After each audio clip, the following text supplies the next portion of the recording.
Geography की NCERT के notes prelims के हिसाब से। ठीक है, तो क्लास 11 की ज्योग्राफी इंडिया फिजिकल एनवायरनमेंट पे ये पहले चैप्टर के नोट्स हैं, इनको समझते हैं। इंडिया की टेरिटोरियल लिमिट सीमें कितनी हैं? समुद्र के कितने इलाके को हम अपनी ही टेरिटरी मान सकते हैं? कोस्ट से 12 नॉटिकल माइल, 12 नॉटिकल माइल मतलब करीब 22 किलोमीटर। सोचो आप समुद्र के किनारे खड़े हो तो वहां से 22 किलोमीटर तक वो टोटली इंडिया की ही टेरिटरी है, राइट। लैंड वाटर एयर सब कुछ हमारी टेरिटरी है वो, राइट, यानी कि 12 नॉटिकल माइल। और कोस्ट से 200 नॉटिकल माइल तक क्या है? हमारा एक्सक्लूसिव इकोनॉमिक जोन है। एक नॉटिकल माइल में करीब 1.8 किलोमीटर्स होते हैं। इंडिया का सदर्न मोस्ट बाउंड्री कहाँ पे है? बे ऑफ बंगाल में 6 डिग्री 45 मिनट्स नॉर्थ। यहां पे ध्यान से देखो एक बार, ये आपको लाइन दिख रही है, ये लाइन दिख रही है। तो इंडिया का सदर्न मोस्ट बाउंड्री मेनलैंड की यहाँ पे है, लेकिन क्योंकि अंडमान निकोबार का जो लोअर मोस्ट पॉइंट है वो इस पॉइंट से नीचे आता है, राइट। तो ये हो गया 6 डिग्री 45 मिनट्स नॉर्थ पे, और ये वाला जो पॉइंट है मेनलैंड का ये है 8 डिग्रीज पे। ये 6 डिग्रीज पे है, ये 8 डिग्रीज पे है।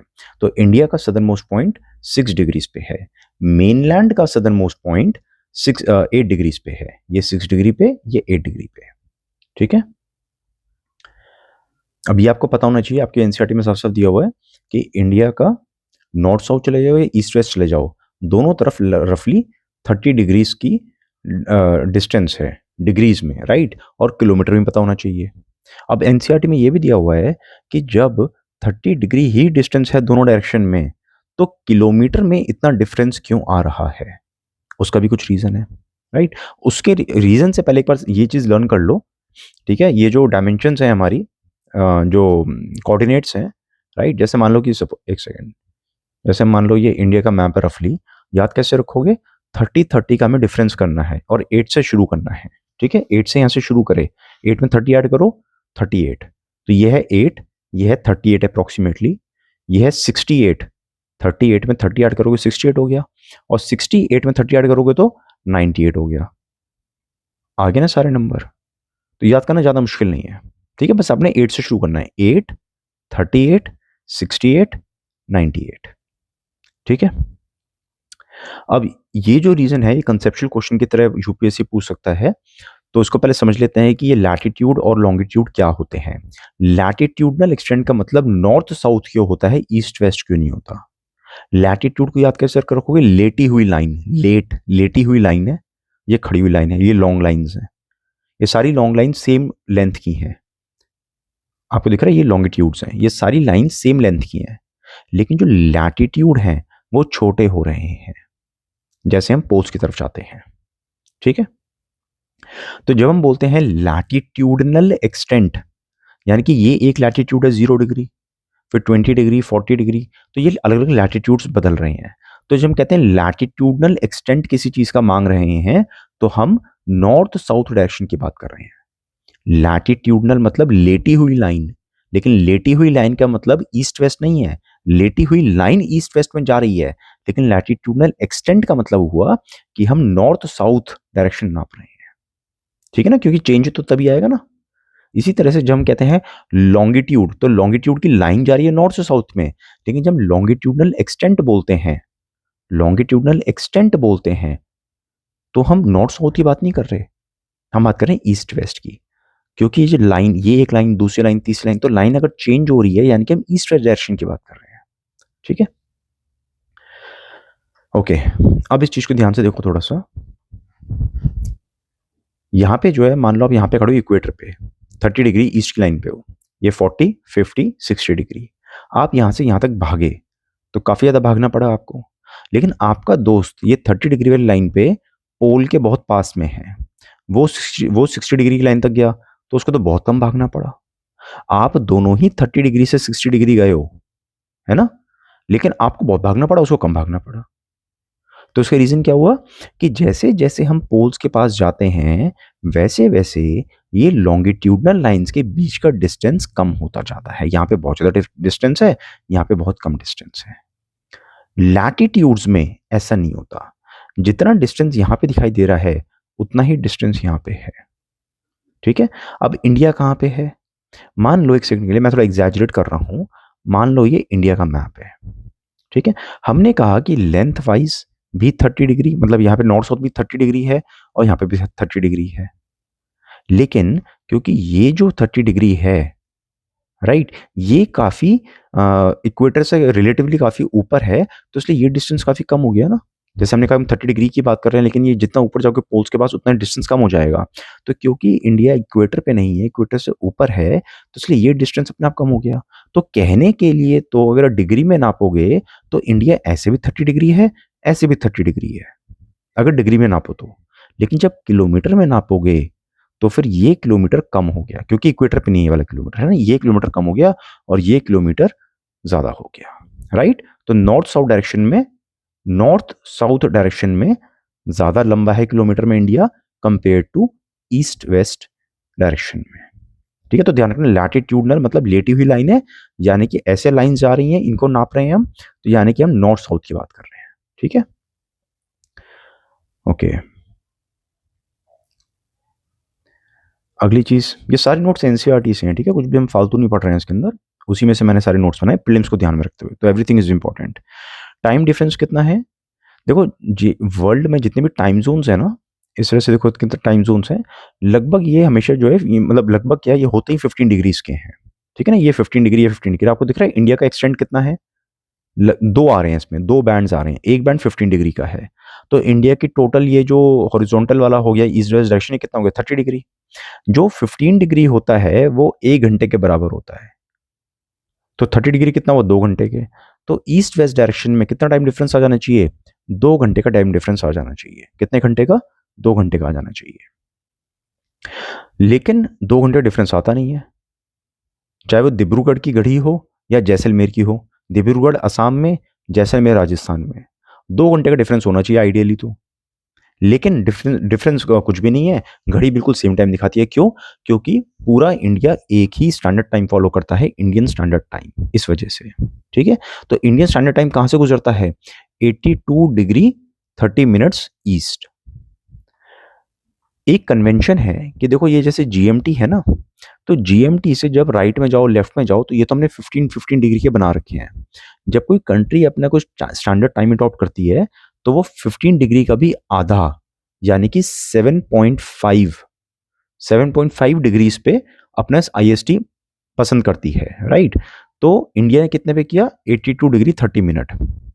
भाई 7.5 को 10 से मल्टीप्लाई करो, कितना हुआ? 75 है, उसमें 7.5 और ऐड कर दो तो 82.5 हो गया, यानी कि 7.5 इंटू 11, राइट, 7.5 इंटू 11 हो गया। तो ये 7.5 का ही मल्टीपल है। और हर 15 डिग्री पे 1 घंटा होता है, तो यहाँ पे ये कितने हो गए? 5.5, राइट, क्योंकि 15 इंटू 5 कितने होते हैं? 15 इंटू 5 75 होते हैं, उसमें आधा और ऐड कर दो, इसलिए 5 आवर 30 मिनट। तो इसीलिए जीएमटी से अगर आप इधर 5 आवर 30 मिनट्स जाओगे राइट की तरफ, तो फिर इंडिया का आईएसटी आ जाता है, राइट। तो कन्वेंशन है कि ग्लोबली जो कंट्रीज हैं वो 7 डिग्री 30 मिनट्स के मल्टीपल्स में ही अपना आईएसटी, अपना स्टैंडर्ड टाइम चूज करती हैं। इंडिया ने इतना चूज किया है, ये भी 7 डिग्री 30 मिनट्स का ही मल्टीपल है, राइट। तो हमारा ये आईएसटी है और ये ट्रॉपिक ऑफ कैंसर है। Okay, northern part of India, ये छोटी छोटी बातें जो एनसीईआरटी में दी हुई हैं। नॉर्दर्न पार्ट ऑफ इंडिया में कैसा क्लाइमेट है? जनरली सब ट्रॉपिकल। क्यों? भाई इंडिया का मैप है ना, तो फिर ये एरिया कौन सा हो गया? ट्रॉपिक के बाहर का हो गया, तो हम बोलेंगे सब ट्रॉपिकल या फिर वार्म टेम्परेट। और ये हो गया ट्रॉपिकल, तो ये सदर्न इंडिया ट्रॉपिकल, ये हो गया वार्म टेम्परेट या फिर सब ट्रॉपिकल। ठीक है, नीचे ट्रॉपिकल, ऊपर सब ट्रॉपिकल। इंडिया एक कंट्री है, लेकिन यहाँ पे कुछ जोग्राफिकल फीचर्स ऐसे हैं जिनकी वजह से ये एक छोटा सा कॉन्टिनेंट की तरह एक्ट करता है, ये पूरा एरिया, राइट। क्योंकि यहाँ पे कुछ जैसे माउंटेन रेंजेस हैं, फिर यहाँ पर समुद्र आ गया, तो ये पूरा एरिया एक सब कॉन्टिनेंट, एक छोटे से कॉन्टिनेंट की तरह एक्ट करता है। मानसून आता है तो हिमालयस मानसून को बाहर जाने से रोक लेते हैं, तो यहाँ पे अलग तरीके का क्लाइमेट बन जाता है पूरे एरिया के अंदर, राइट। तो इसको पूरा सब कॉन्टिनेंट कहते हैं। तो जैसे आपकी एनसीईआरटी के हिसाब से सब कॉन्टिनेंट में कौन कौन सी कंट्रीज आती हैं? बड़ा सिंपल सा है भाई, इंडिया, पाकिस्तान, बांग्लादेश, नेपाल, भूटान। सिंपल सा है, ठीक है ना। बाकी अलग अलग जगहों पर अलग अलग डेफिनेशन दी हुई होती है। कई जगहों में श्रीलंका भी मान लोगे, कोई कोई अफगानिस्तान भी मान लेता है, राइट। कुछ माउंटेन पासेस जो आपके इस फर्स्ट चैप्टर में ही मेंशन है कि हिस्टोरिकली लोग जब आते जाते थे तो फिर किन माउंटेन पासेस के थ्रू आते जाते थे, जो फेमस हैं वो हैं बोलन पास। इनकी लोकेशन देखो, ये पाकिस्तान में बोलन पास, खाइबर पास, शिपकीला पास हिमाचल में, सिक्किम में नाथुला पास और बोमडीला पास अरुणाचल में, ठीक है।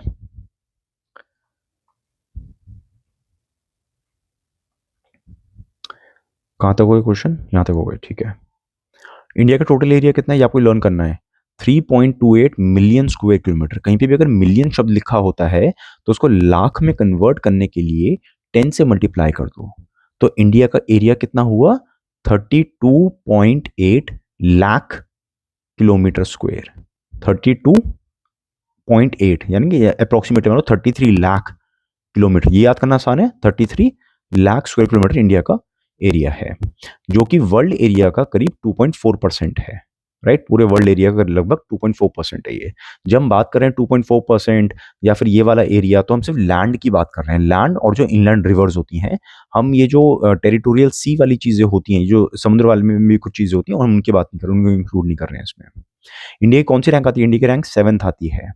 तो नंबर 1 है रशिया, सबसे ज़्यादा लैंड रशिया के पास है, फिर Canada, USA, China, Brazil, Australia और फिर इंडिया। फिर से याद रखो, बड़ा आसान है यार याद करना। Russia, Canada, USA, China, Brazil, Australia, ठीक है। सिंपल सा पैटर्न है। 6 हो गए और 7th रैंक इंडिया की हो गई। ओके, इंडिया की कोस्ट लाइन कितनी है? तो कई जगहों पे लिखा होता है 7000 के आसपास कुछ कुछ लिखा होता है, ठीक है ना। बट अब ये थोड़ी अपडेट हो चुकी है, तो मेन लैंड की अलग है और टोटल आइलैंड्स को ऐड करो तो अलग है। उसका रीज़न क्या है? सरकार ने इसको रिसेंटली अपडेट किया था। क्या रीज़न है? देखो, सिंपल सी बात है कि जब कोस्ट लाइन नापते हो तो पहले इंस्ट्रूमेंट ज़्यादा एक्यूरेट नहीं थे, आपको बहुत दूर दूर से नापना पड़ता था।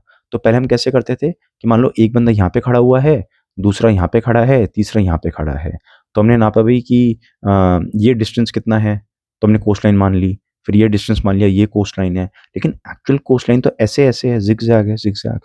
तो बेटर इंस्ट्रूमेंट्स आ गए हैं, बेटर मेजरमेंट के तरीके आ गए हैं, तो इसलिए हम और एक्यूरेटली मेजरमेंट ले पा रहे हैं। तो इसलिए देखो, ये तो सिंगल लाइन है, और अगर ऐसे ऐसे जिगजैग हो जाओगे तो लंबा रास्ता हो गया ये, है ना। ये छोटा रास्ता था सीधा सीधा, ये थोड़ा लंबा रास्ता है।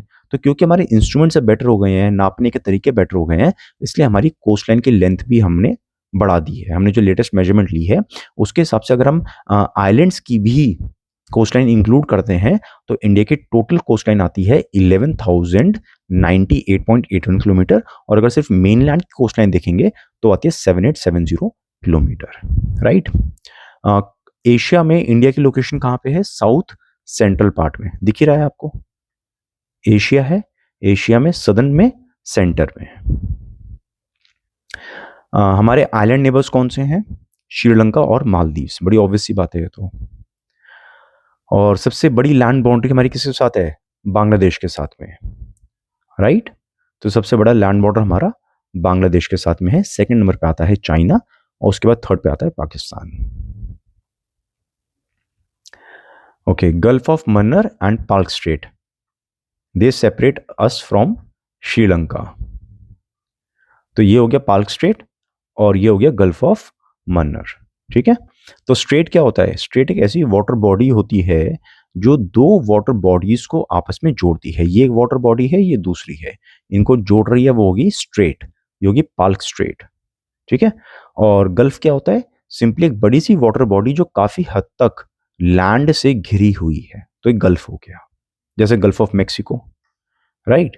अच्छा, स्ट्रेट को और एग्जांपल क्या दे सकते हैं? तो पाल्क स्ट्रेट हो गया, दूसरा हो गया गिब्राल्टर, जो कि स्पेन के नीचे है, स्ट्रेट ऑफ गिब्राल्टर, है ना। ये ऊपर आपका स्पेन हो गया, नीचे आपका अफ्रीका आ गया, और इधर मेडिटेरेनियन सी है, इधर अटलांटिक ओशन है।